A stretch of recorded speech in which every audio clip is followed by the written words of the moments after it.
Bon, on se retrouve à nouveau au terminal 1 de Charles de Gaulle, à peu près 4 mois après le voyage en Islande. Et là, cette fois-ci, c'est direction le Japon pour 2 semaines. Là, moi, je suis arrivé à l'aéroport, Nathan nous rejoint, il sort d'examen. Et ensuite, on va pouvoir enregistrer les bagages et embarquer. On a prévu un petit planning bien sympathique.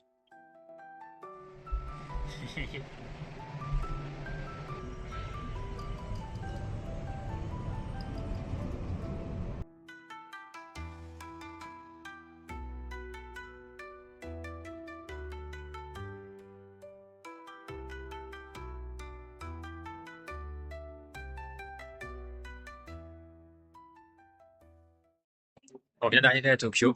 On a passé les contrôles de sécurité là. Il y a un peu de monde, mais bon, on est passé assez vite. Et là, on va récupérer les bagages avant de prendre la carte pour les transports et d'aller à l'hôtel.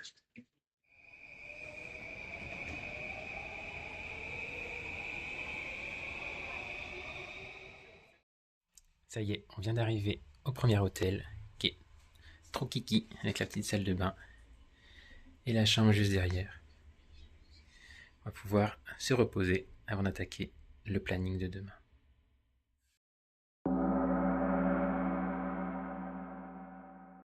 Bon, c'est parti, premier jour à Tokyo. On vient de sortir de l'hôtel là. On va aller prendre le métro pour aller dans le quartier de Nippori. Alors finalement, on s'est levé un peu trop tôt pour le quartier de Nippori, donc toutes les boutiques étaient fermées. Mais du coup, on a décidé d'aller au quartier de Yanaka, qui est juste à côté. Et en fait, dans ce quartier de Yanaka, il y a pas mal de petits temples qu'on a pu visiter, avec chacun leur cimetière annexe. Et dans ces cimetières, justement, on s'est posé la question de qu'est-ce que c'était ces planches de bois à l'arrière des tombes. Et en fait, toutes ces planches de bois représentent des prières que les proches viennent mettre en l'honneur des défunts sur les différentes tombes. Du coup, ça nous a fait du bien de commencer par ce petit quartier assez calme, avant justement de retrouver l'agitation de Tokyo. On vient d'arriver à la Yanaka Ginza. En fait, c'est une petite rue commerçante avec plein de petites boutiques dans lesquelles on s'arrête, on fait le tour et on visite.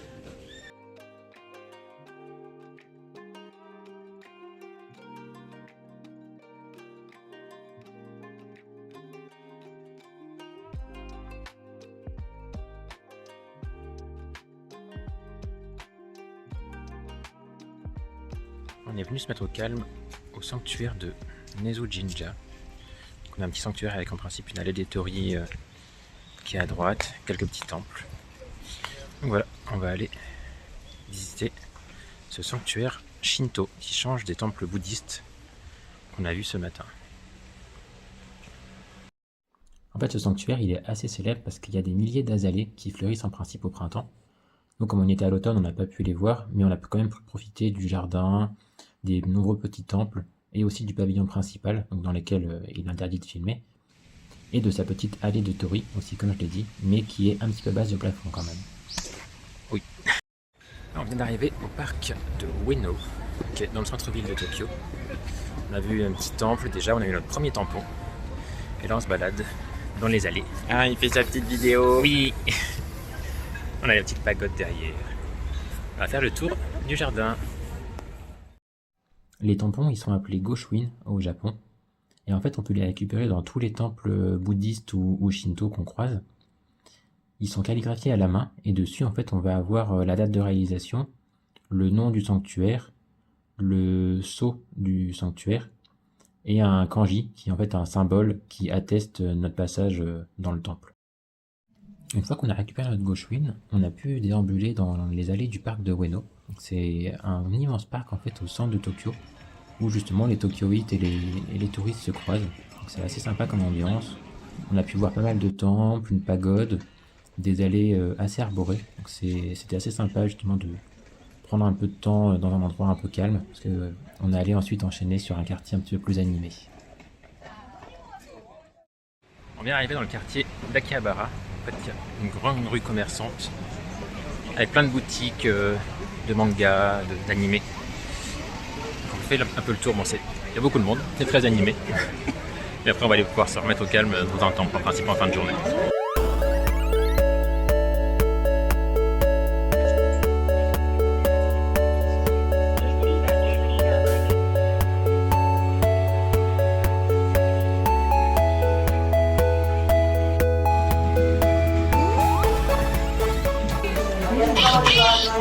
Au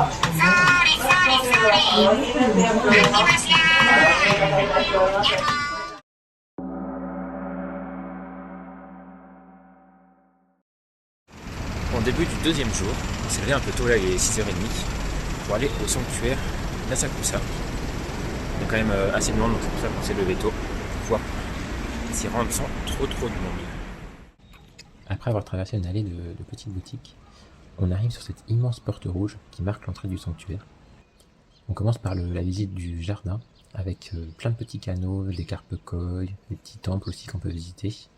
Et ensuite on enchaîne avec la visite du temple principal, donc c'est le plus vieux temple bouddhiste, le temple de Senjo-ji. Et en fait dans ce temple, comme dans tous les temples, on peut acheter des omikuji, donc c'est des petits papiers de divination qu'on achète sur place, on les lit, et s'ils portent bon présage, on les garde avec nous, s'ils portent mauvais présage, on les accroche à la sortie du temple.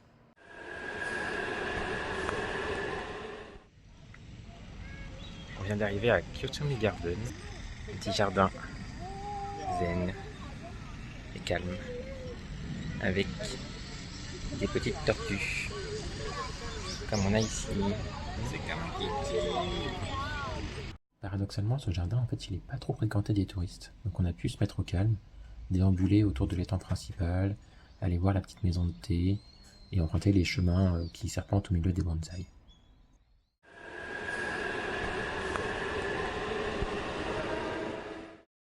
On se fait un petit arrêt à Tsukiji Market.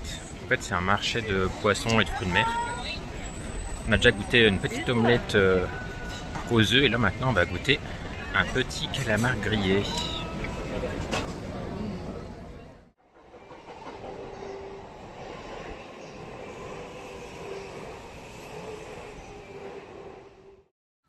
Bon, on est au parc Inokashira.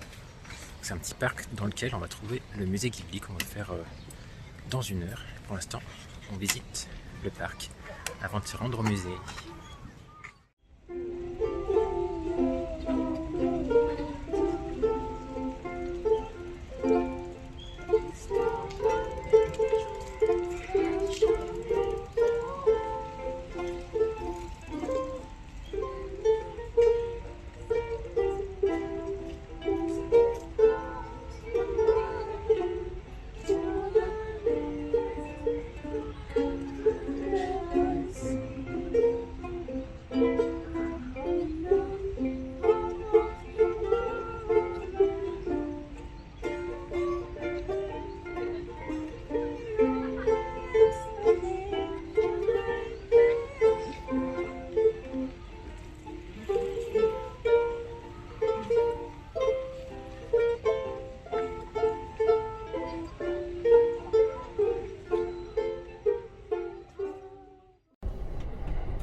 Bon, pour finir la journée, on visite le quartier de Shinjuku de nuit. On va pouvoir monter dans les buildings. En fait, c'est un peu un quartier comme à la Défense, avec des grands buildings partout, qui sont éclairés du coup. Donc on devrait pouvoir monter dans un building pour avoir une super vue sur Tokyo.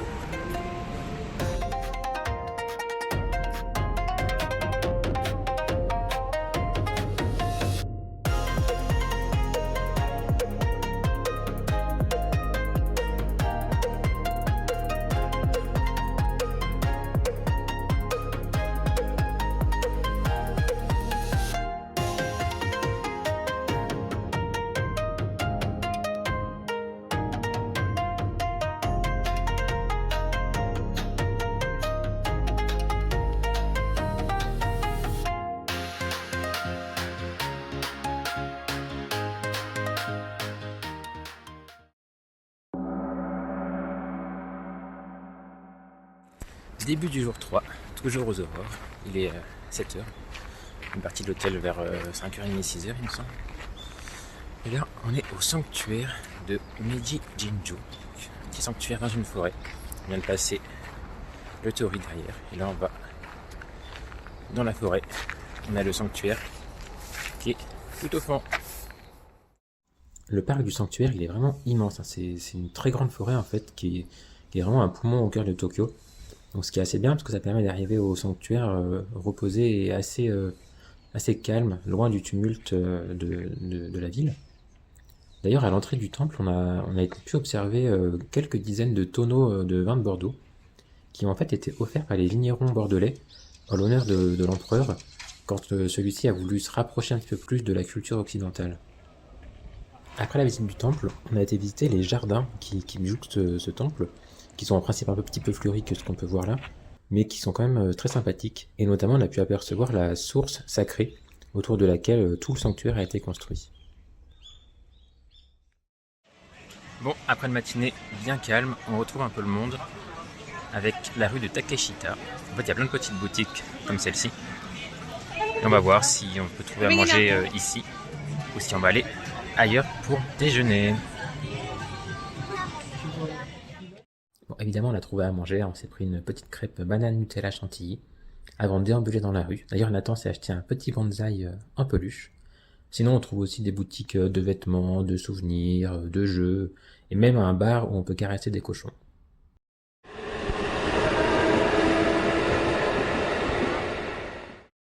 Bon, pour finir la journée, on vient d'arriver au quartier de Shibuya. C'est là en fait où il y a le fameux passage piéton au milieu de la route. Qui est ici, qu'on va essayer de filmer un peu de plus loin.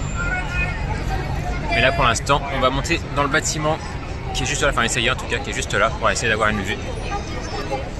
En prenant un peu de hauteur, on se rend vraiment compte de l'énorme fréquentation de ce quartier, qui est aussi connu pour abriter la statue de Hachiko. C'est un chien en fait qui a attendu son maître après sa mort pendant plus de 10 ans, ce qui l'a rendu assez célèbre. Sinon, dans ce quartier, on retrouve des immenses bâtiments recouverts de plein d'enseignes lumineuses et pas mal de boutiques qu'on a arpentées toute la soirée.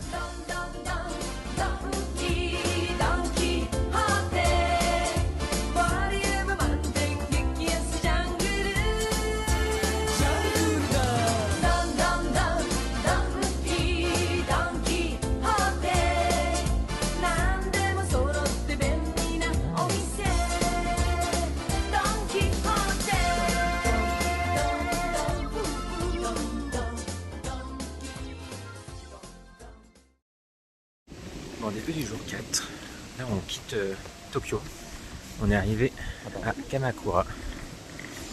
On a envoyé nos bagages ce matin à l'hôtel de Kyoto, et on fait 3-4 jours sur nos bagages, avec ça un peu plus léger.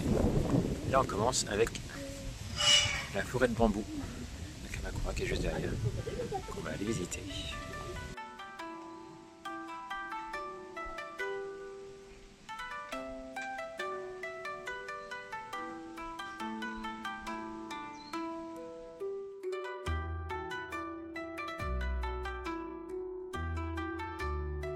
On enchaîne ensuite avec le temple de Tsurugoaka, qui est juste derrière. Encore une fois dans un parc. Il y a un peu de monde parce qu'on est en milieu de matinée, mais ça va encore, ça reste raisonnable.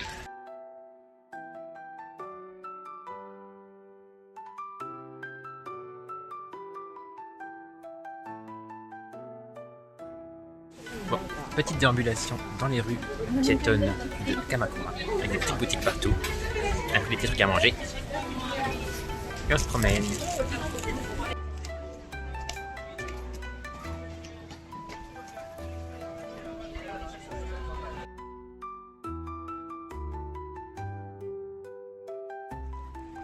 On continue ensuite avec la visite du Grand Bouddha, donc temple bouddhiste cette fois-ci, qu'on a juste en face de nous. Pour finir la visite du centre de Kamakura, on se dirige vers le temple de Dasedera, qui est un temple bouddhiste qui est situé en fait à flanc de colline. Donc tout en bas de cette colline, on trouve un petit jardin japonais avec un petit étang avec des carpes koi. Et ensuite, quand on emprunte l'escalier qui monte dans la colline, on découvre en haut justement le temple principal qui est au milieu de la forêt, avec une super vue sur la ville et sur la mer qu'on aperçoit un petit peu au loin. Après toutes ces visites, on décide quand même de rejoindre l'île d'Enoshima à pied en longeant le bord de mer. On visite assez rapidement les temples de l'île parce qu'on voulait pas rater le superbe coup de soleil sur le mont Fuji qu'on a eu tout au sommet.